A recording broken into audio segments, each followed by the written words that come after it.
ओम प्रताप सिंह देवबंद से। राधे राधे श्री। महाराज जी, श्री हरिवंश, आपके चरणों में कोटि कोटि प्रणाम।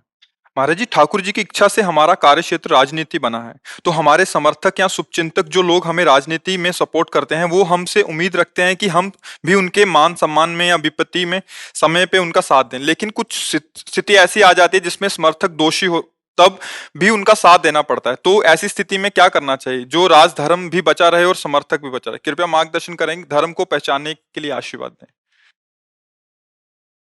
देखो, अधर्म का यदि हम किसी भी तरह से पक्ष लेंगे तो परिणाम में पतन है, उसको लिख लीजिए।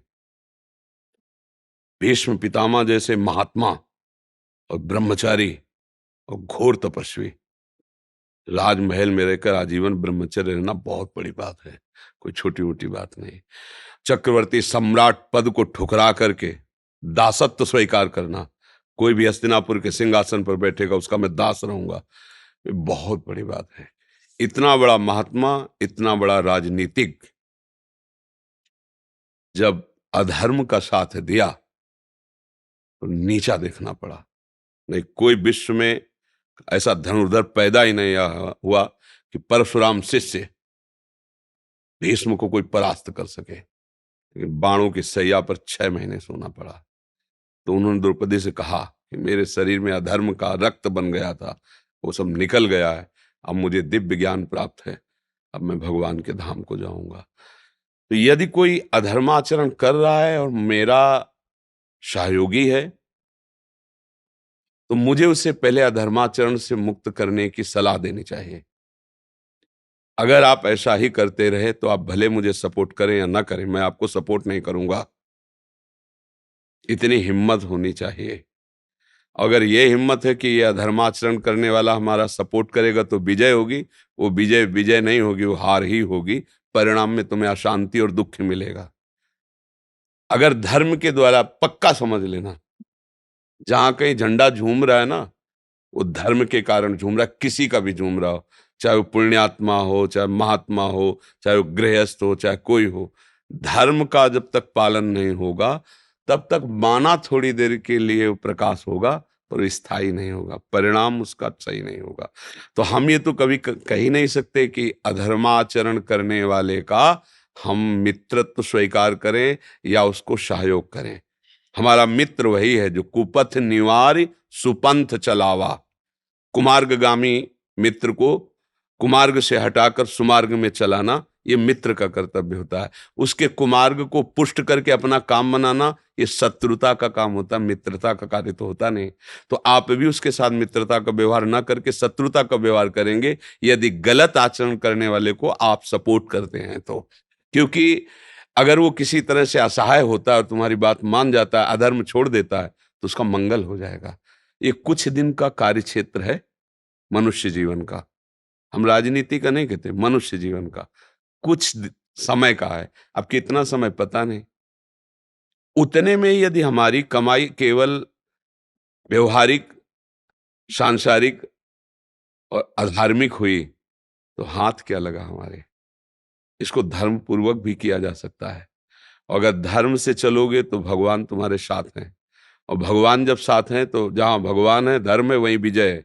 यत्र योगेश्वरा कृष्णो यत्र पार्थो धनुर्धरा तत्र श्री विजयो भूतिर्ध्रुवा नीतिर्मतिर मम। दृढ़ बात है उसकी विजय होगी। समय चाहे थोड़ा सा और लग जाए पर वो उच्च आसनों पर बैठकर सुशोभित होगा, उसे कोई परास्त नहीं कर सकता।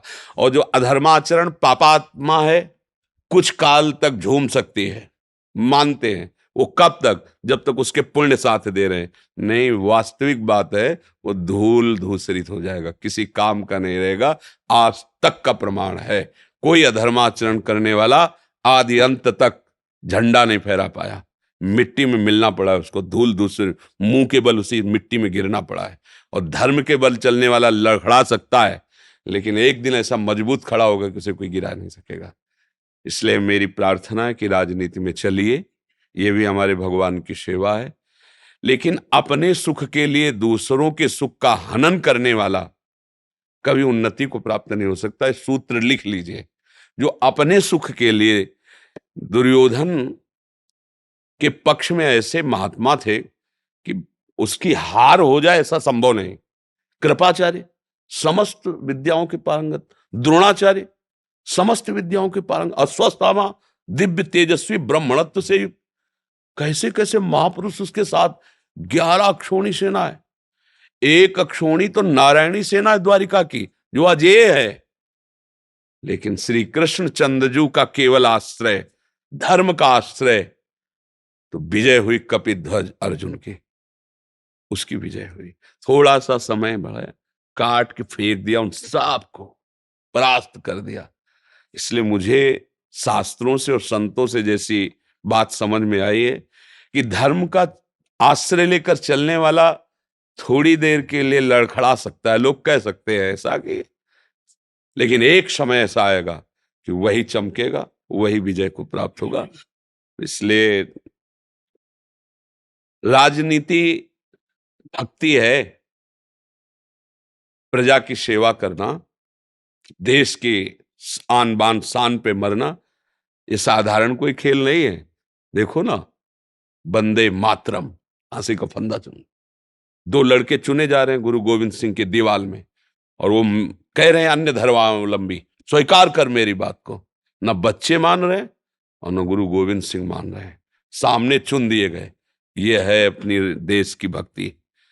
मेरे प्राण चले जाएं या मेरे परिवार के प्राण चले जाएं, हम तिरंगे के लिए समर्पित हैं। हम अपने पद के भोग के लिए नहीं।